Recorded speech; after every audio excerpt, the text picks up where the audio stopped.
नमस्कार प्रेक्षकांनो. शुभ विवाह या मालिकेच्या येणाऱ्या भागामध्ये जबरदस्त असा ट्विस्ट येणार आहे. तर प्रेक्षकांनो, इथे भूमीच्या हाती रागिणीच्या विरोधात असा काही पुरावा लागणार आहे ज्याच्यामुळे कोलते प्रकरणाच्या मागे मास्टरमाइंड रागिणी पटवर्धन असल्याचं इथे आता भूमी आणि आकाश यांच्या समोर आलेलं असतं आणि त्याचे पुरावे सुद्धा मिळालेले असतात. त्याचबरोबर प्रेक्षकांनो, इथे आता संकर्षणने स्वतः भूमीला आकाशकडे पाठवलेलं असतं.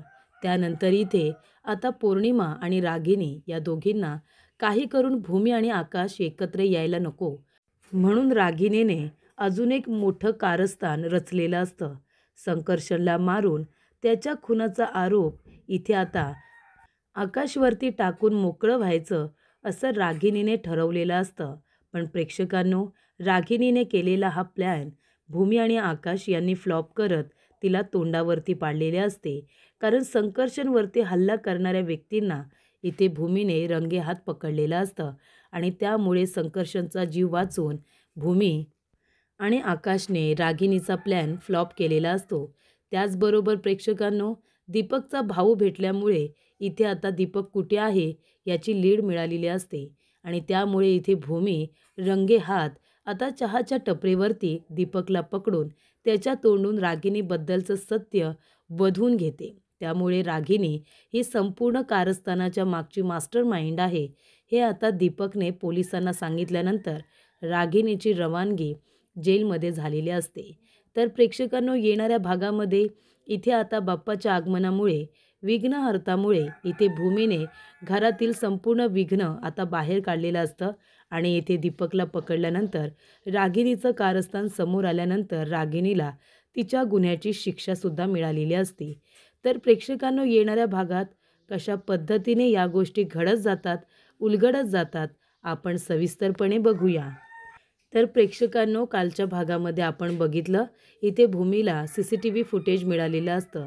दीपकच्या घरावरती गायकवाड सरांनी पोलिसांनी धाड टाकल्यानंतर दीपकच्या घरात एक पेनड्राईव्ह सापडतं.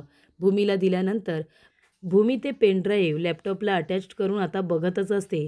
तेव्हा ती म्हणते की माझा आकाश निर्दोष असल्याचा खूप मोठा पुरावा माझ्या हाती आलेला आहे.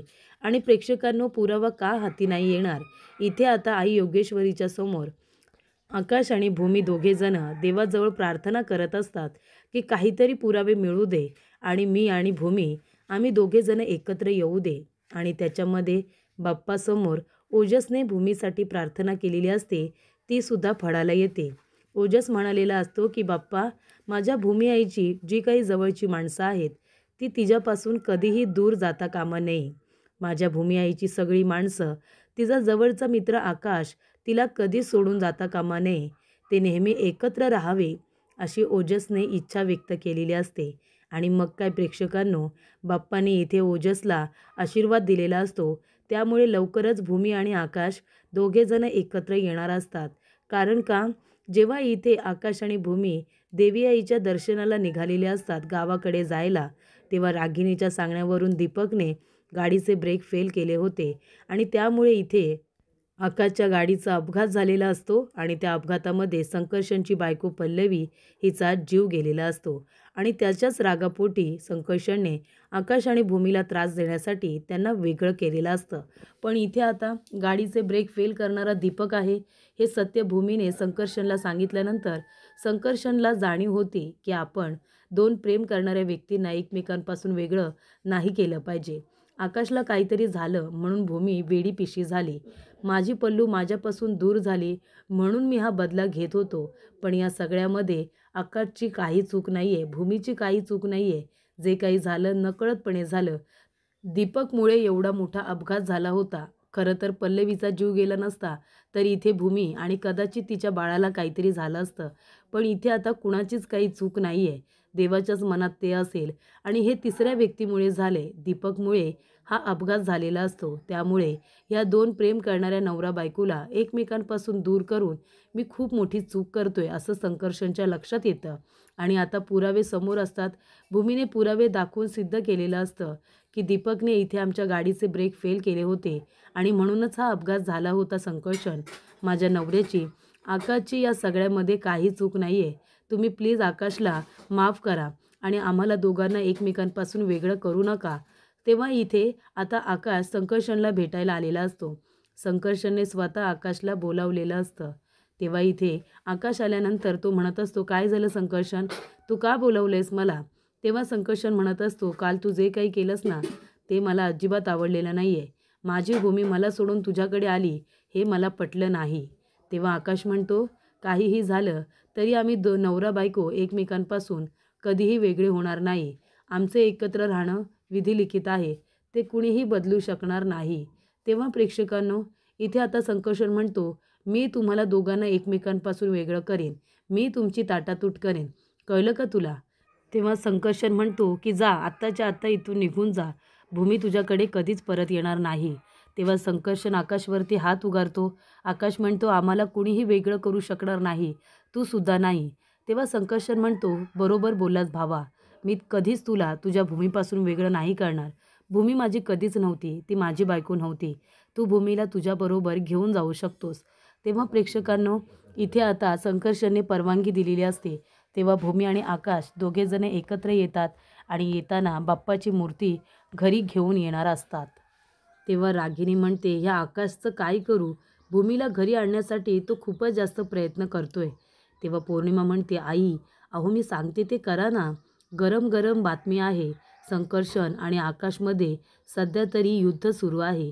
तेव्हा तुम्ही आता संकर्षणला तुमच्या गँगमधल्या कुठल्या तरी माणसाला मारायला सांगा आणि मग काय, मग तुम्ही इथे त्याच्या खुनाचा आरोप आकाशवरती टाका आणि आकाशला अरेस्ट होईल याचं बघा ना. तेव्हा रागिनी म्हणते की तेच करायला हवं. दीपक आता फरार झाला आहे, कारण दीपकच्या घरावरती इथे धाड टाकली होती ना पोलिसांनी. त्याच्यामध्ये माझ्या विरोधात काही मिळालं नसलं म्हणजे मिळवलं. तेव्हा पौर्णिमा म्हणते, आई तेव्हाच बोलते, आता जास्त वाट बघू नका. लवकरात लवकर आकाशला अरेस्ट होईल ना याचा विचार करा, म्हणजे ती भूमी पुन्हा कधीच घरामध्ये येणार नाही.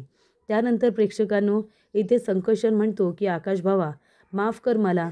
भूमीने मला CCTV फुटेज दाखवलं. जेव्हा अपघात झाला तेव्हा तुझी काही चूक नव्हती. त्या सगळं दीपकमुळे झालं. कोलते प्रकरणामध्ये तो मला अडकवण्याचा प्रयत्न करत होता, त्यामुळे तो माणूस तुझा आहे असं मला वाटलं होतं. पण जेव्हा त्याने तुझ्याही गाडीचे ब्रेक फेल केले तेव्हा माझी खात्रीच पटली की तो माणूस तुझा नाही आहे. या सगळ्या अपघाताशी तुझा काडी मात्र संबंध नाही. जर कुणाचा संबंध आहे तर त्या दीपकचा आहे आणि त्याच्यामागे जो कोणी मास्टर माइंड आहे ना त्याचा आहे. तेव्हा भावा तू भूमीला तुझ्याबरोबर घेऊन जा. तेव्हा इथे आकाशला खूपच जास्त आनंद होतो. तेव्हा प्रेक्षकांनो, भूमी आणि आकाश हे दोघेजण एकत्र आल्यानंतर भूमी आकाश दोघेजण आता मार्केटमध्ये जातात आणि इथे आता गणपती बाप्पाची मूर्ती घेऊन दोघेजण शुभ मुहूर्तावरती आता एकत्र घरी परत आलेले असतात. तेव्हा प्रेक्षकांनो, इथे आता गणपती बाप्पा मोरया अशा घोषणाबाजी करतच भूमी बाप्पाला घेऊन आता घरामध्ये प्रवेश करते. तेव्हा इथे रागिनी भूमीला बघते तेव्हा रागिनीला खूप मोठा धक्का बसतो. पौर्णिमा इथे आता खूपच जास्त घाबरते, कारण भूमी परत आलेली असते. तेव्हा प्रेक्षकांनो, इथे आता रागिनी म्हणते, भूमी शेवटीला आलीसच ना त्या माणसाकडून. तेव्हा भूमी म्हणते, तुमची जेवढी लायकी आहे ना, जेवढी तुमची बुद्धी आहे तेवढाच तुम्ही विचार करणार. माझी आणि संकर्षणची चांगली आता मैत्री झाली आणि तुम्ही आमच्याबद्दल काहीही बोललात ना मला फरक पडत नाही, कारण मी कशी आहे हे माझ्या आकाशला माहिती आहे. तुम्हाला सांगायची गरज नाही.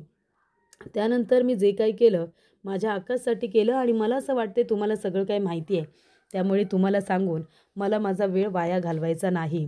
तेव्हा इथे मी या घरामध्ये परत आले. आता विघ्नहर्ता घरामध्ये आलेत, त्यामुळे काय घरातील सगळे विघ्न आता मी दूर करणार असं भूमी म्हणत असते. तेव्हा इथे रागिनी म्हणत असते की तू माझं काही बाकडं करू शकणार नाहीस. तेव्हा इथे गायकवाड सर दीपकला शोधण्यासाठी सगळीकडे त्यांनी आपली टीम तैनात केलेली असते. तेव्हा इथे दीपकचा भाऊ हा आता रागिनीला खबर देत असतो की तिकडे काय काय चालले. दीपक फरार आहे ते त्यानेच सांगितलेलं असतं. त्यानंतरला घरावरती इथे धाड टाकल्यानंतर तो आता छोटू पळून गेलेला असतो. त्यामुळे इथे आता रागिनी म्हणत असते की एक काम कर, दीपकला माझा निरोप दे. कुठली तरी माणसं कामाला लावून संकर्षणचा काटा काढायला सांग. तेव्हा तो माणूस म्हणतो की मॅडम अहो दीपक दादा आहे ना तो फरार झालाय. आधीच पोलीस त्याच्या मागावरती आहेत. तो जर इथे आला तर त्याचा पत्ता सगळ्यांनाच मिळेल. तेव्हा इथे छोटूला आता गायकवाड सरांच्या माणसांनी पकडलेलं असतं आणि त्याला ताब्यात घेतलेलं असतं. त्यामुळे इथे दीपकचा भाऊ आता दीपक नक्की कुठे लपून बसलाय, कुठल्या एरियामध्ये आहे हे सुद्धा गायकवाड सरांना सांगणार असतो. त्याचबरोबर इथे आता संकर्षणने भूमीला आकाशकडे परत पाठवलेलं असतं. तेव्हा ओजस म्हणतो की बाबा, आई कुठे आहे, भूमी आई कुठे आहे, मला दिसत का नाही आहे, मला भूक लागले. तेव्हा इथे संकर्षण म्हणतो की अजिबात काळजी करू नको, तुझी भूमी आई आहे ना, ती तिच्या घरी परत गेली. ती आपल्या इथे काही दिवसांसाठीच आली होती. आपली पल्लू आई नव्हती ना, म्हणून ती आली होती तुझी काळजी घ्यायला. आता ती स्वतःच्या घरी तिच्या आकाशबरोबर निघून गेली. तिचा आकाश आहे ना, तो तिचा नवरा आहे, मित्र नाही. मित्र पण आहे, पण नवरा आहे आणि तो आता भूमीला तिच्या घरी घेऊन गेलाय. त्यामुळे आता भूमी आई परत इथे कधीच येणार नाही. पण तुझा बाबा आहे ना, तुझी बाबा तुझी खूप जास्त काळजी घेईल, तुला हवं ते सगळं बघेल. तेव्हाच प्रेक्षकांनो, इथे आता संकर्षणवरती हल्ला करायला काही लोक आलेले असतात आणि हा तोच माणूस असतो, तो म्हणजे अभिजित.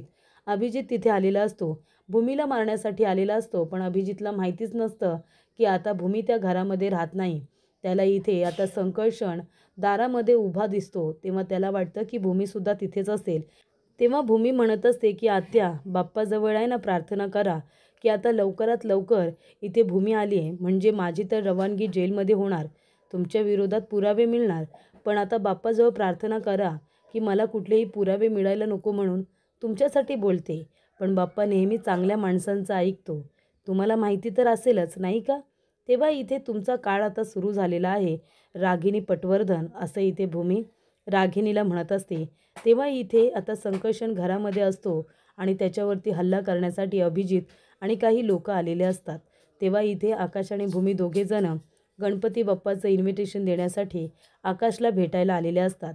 तेव्हा आकाशवरती आता हल्ला होण्याच्या आधी तिथे वरुणसुद्धा आलेला असतो. वरुण इथे म्हणत असतो की संकर्षण, तू भूमीला का जाऊ दिलंस रे आकाशकडे. तेव्हा संकर्षण म्हणतो की हे बघ, मी जे काही केलं ते चुकीचं होतं. माझी पल्लू मला सोडून गेली, म्हणून मी एकमेकांवरती जीवापाड प्रेम करणाऱ्या नवरा बायकोला एकमेकांपासून वेगळं केलं आणि ते माझं चुकलं. त्यामुळे आता सत्य काय आहे ते मला कळलं आहे. याच्यामध्ये भूमी आणि आकाश यांची काही चूकच नाही आहे. जे काही कुणी केलं आहे ना, ते दीपकने केलेलं आहे. त्यामुळे आता मला दीपकला शोधायचं आहे आणि त्याला त्याच्या गुन्ह्याची शिक्षा मिळवून द्यायची आहे. तेव्हा इथे वरुण आता तिथून निघून जात असतो आणि तेव्हाच तिथे भूमी आणि आकाश दोघेजण येणार असतात आणि तेव्हा संकर्षणवरती हल्ला होणार असतो. तेव्हा भूमी आकाश आल्यामुळे संकर्षणवरील हल्ला आता टळला जातो. संकर्षणच्या हाताला लागलेलं असतं.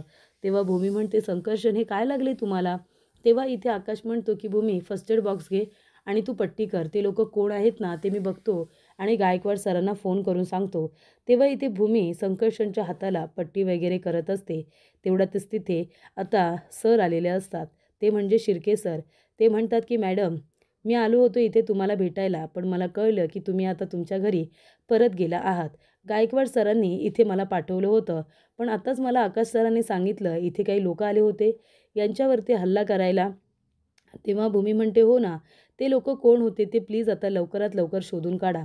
तेव्हा प्रेक्षकांनो, इथे आता गायकवाड सरांचा फोन आलेला असतो भूमीला. ते म्हणत असतात की आम्ही दीपकच्या भावाला छोटूला पकडलंय. तो रागिनी मॅडमला सगळी माहिती देत होता आणि त्याने सांगितलंय दीपक कुठल्या एरियामध्ये आहे ते, पण कुठे लपून बसला आहे ते काही सांगितलेलं नाही आहे. तेव्हा तीच बातमी आता आकाशला सुद्धा सांगण्यात आलेली असते. रागिनी घाबरते. तिला असं वाटतं आता दीपकला जर पकडला तर सगळे आरोप माझ्याकडे वळतील. तेव्हा प्रेक्षकांनो, इथे आता रागिनी घाबरलेली असते. छोटूला कॉन्टॅक्ट करत असते, पण छोटूला पकडलंय हे रागिनीला कळलेलंच नसतं. त्यामुळे इथे आता भूमी मार्केटमध्ये जाणार असते. तिला काही खरेदी करायची असते. तेव्हा ती मार्केटमध्ये गेलेली असताना चहाच्या टपरीजवळ इथे आता दीपक बसलेला असतो. तेव्हा इथे भूमीचं लक्ष जातं. ती आता बघते तर तिथे दीपक असतो. तेव्हा जाते आणि ती दीपकची कॉलर पकडते. तेव्हा इथे दीपक पळून जाण्याचा प्रयत्न करत असतो आणि तेव्हाच प्रेक्षकांनो, तिथे आता संकर्षणसुद्धा आलेला असतो. संकर्षण आणि भूमी दोघेजण दीपकला पकडतात. तेव्हा भूमी गायकवाड सरांना लगेच फोन करते. इथे आता संकर्षणचा खरा गुन्हेगार जर कोणी असेल तर तो दीपक आहे, कारण दीपकने आकाशच्या गाडीचे ब्रेक फेल केलेले असतात आणि त्यामुळेच इथे आकाशच्या गाडीचा अपघात झालेला असतो आणि त्याच्यामध्ये पल्लवीला जीव गमवावा लागलेला असतो. त्यामुळे प्रेक्षकांनो, इथे आता दीपकला बघितल्यानंतर संकर्षणच्या समोर तसा ना तसा तो अपघात उभा राहतो आणि तो म्हणतो की तुझी हिंमत कशी झाली माझ्या पल्लूला मारायची. माझी पल्लू त्याच्यामध्ये एकटी गेली.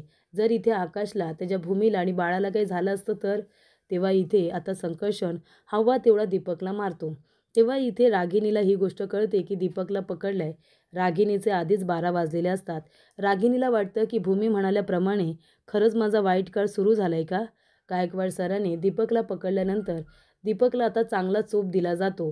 तेव्हा प्रेक्षकांनो त्याच्या मोबाईलमध्ये रागिणीचा नंबर असतो आणि पुरावा म्हणून इथे आता दीपकने रागिणीचे सगळे कॉल रेकॉर्ड करून ठेवलेले असतात. तिचे कॉल हे रेकॉर्ड केलेले असतात कारण पुढे जाऊन जर कधी रागिणी बदलली तर तिच्या विरोधातला पुरावा पोलिसांना देता येईल म्हणून. तेव्हा इथे दीपक आता रागिणीचं नाव सांगायला तयार नसतो, पण रागिणीचा नंबर आणि सगळे कॉल रेकॉर्डिंग त्यांना मिळालेले असतात. तेव्हा या सगळ्याच्या मागे रागिणी असल्याचं पोलिसांना कळलेलं असतं आणि त्यानंतर पोलीस इथे दीपकची अशी धुलाई करतात की दीपकला सुद्धा नाईलाजाने का होईना पण रागिणीचं संपूर्ण सत्य पोलिसांना सांगावं लागतं. त्यामुळे आता कोलते प्रकरणाच्या मागे दुसरा कुणाचा हात नाही, रागिणीचा हात होता. त्याचबरोबर इथे आता आकाशच्या गाडीचा अपघात व्हावा ही सुद्धा रागिणीची इच्छा होते आणि भूमीने आता इन्शुरन्सबद्दलची माहितीसुद्धा आकाशला दिलेली असते. तेव्हा अभिजितचे इन्शुरन्सचे सगळे पैसे इथे रागिणीला हवे होते हे कळल्यानंतर आता आकाशला खूप मोठा धक्का बसतो आणि तेव्हा प्रेक्षकांनो इथे आकाशने रागिणीच्या विरोधात गुन्हा दाखल केल्यानंतर इथे आता गायकवाड सर आणि पोलीस येतात आणि इथे रागिणीला अरेस्ट करून घेऊन जातात कारण त्यांच्याकडे रितसर तिच्या विरोधात वॉरंट असतं. तर प्रेक्षकांनो अशा रीतीने इथे आता भूमीने दीपकला पकडल्यानंतर रागिणीला जेलमध्ये पाठवलेलं असतं. त्यामुळे इथे बाप्पाचं आगमन झाल्यानंतर विघ्न अर्था घरामध्ये आल्यानंतर संपूर्ण विघ्न हे दूर होतात.